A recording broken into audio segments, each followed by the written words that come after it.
35. The Withered Rose. If the subject were worth the trouble, I could readily write a chapter upon that dry rose. It is a flower of last year's carnival. I gathered it myself in the Valentino, and in the evening, an hour before the ball was to begin, I bore it, full of hope, and agreeably excited, to Madame Haute-Castel for her acceptance. She took it, and without looking at it or me, placed it upon her toilette table.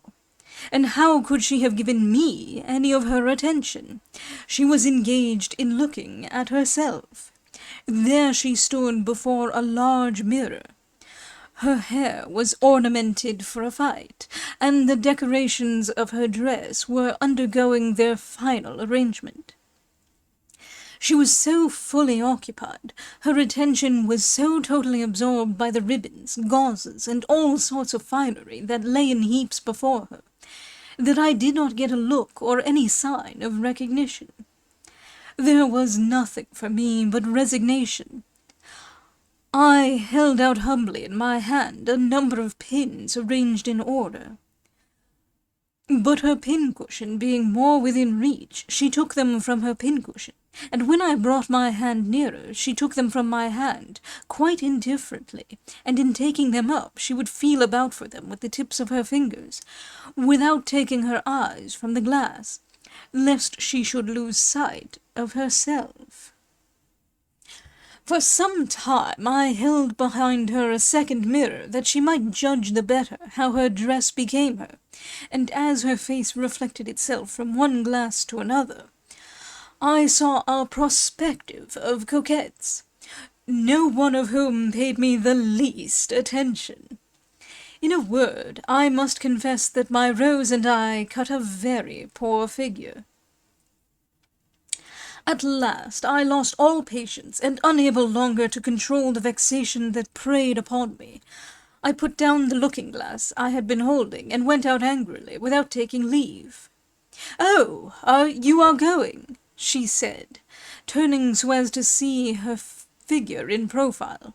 I made no answer, but I listened some time at the door to see what effect my abrupt departure would have. "Do you not see," she said to her maid, after a moment's silence, "that this caraco, particularly the lower part, is much too large at the waist, and will want pinning? Why and wherefore that rose is upon my shelf, I shall certainly not explain, for, as I said before, a withered rose does not deserve a chapter. And pray observe, ladies, that I make no reflection upon the adventure with the rose. I do not say whether Madame de Haute-Castel did well or otherwise in preferring her dress to me, or whether I had any right to a better reception.